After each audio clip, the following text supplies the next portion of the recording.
Amazon রেইনফরেস্টের গভীরে, যেখানে গাছগুলি একটি চিরন্তন সবুজ দুর্গ তৈরি করে এবং নদীগুলি রূপালী শিরার মতো বুনছে, একদল গবেষক একটি অভিযানে বেরিয়ে পড়েন। তাদের লক্ষ্য ছিল অঞ্চলের জীববৈচিত্র্য অধ্যয়ন করা, কিন্তু তারা যা আবিষ্কার করেছিল তা তাদের প্রত্যাশার চেয়ে অনেক বেশি ছিল। কয়েক সপ্তাহ ধরে বিপজ্জনক ভূখণ্ডে ভ্রমণ, পোকামাকড়ের ঝাঁকের সাথে লড়াই এবং অন্ধকারে জাগুয়ারদের তীক্ষ্ণ চোখ এড়াতে, দলটি আশ্চর্যজনক কিছুতে হোঁচট খায়, বাইরের বিশ্বের স্পর্শহীন একটি লুকানো গ্রাম।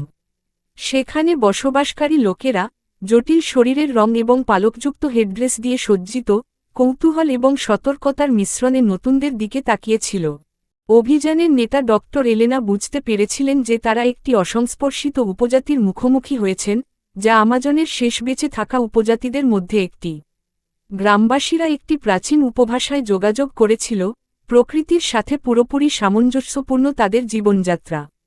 তারা বনের গোপন রহস্য জানত, ওষুধের জন্য গাছপালা ব্যবহার করত, পাখির গানের মাধ্যমে আবহাওয়ার পূর্বাভাস দিত এবং গাছের মধ্যে ছায়ার মতো নীরবে চলাচল করত।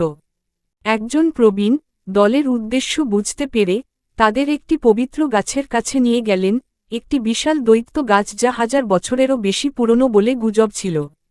এটি আমাদের জনগণের হৃদয়, তিনি অঙ্গভঙ্গি এবং ভাঙা কথার মাধ্যমে বললেন।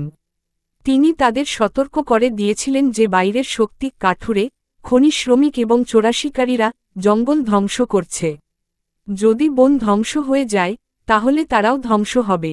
তাদের আবেদনে অনুপ্রাণিত হয়ে, এলেনা বিশ্বে সচেতনতা আনার প্রতিজ্ঞা করেছিলেন। কিন্তু তারা চলে যাওয়ার সময়, তিনি ভাবছিলেন, আধুনিক বিশ্ব কি এই লুকানো সভ্যতাকে রক্ষা করবে, নাকি এটি আগের মতো তাদের গ্রাস করবে?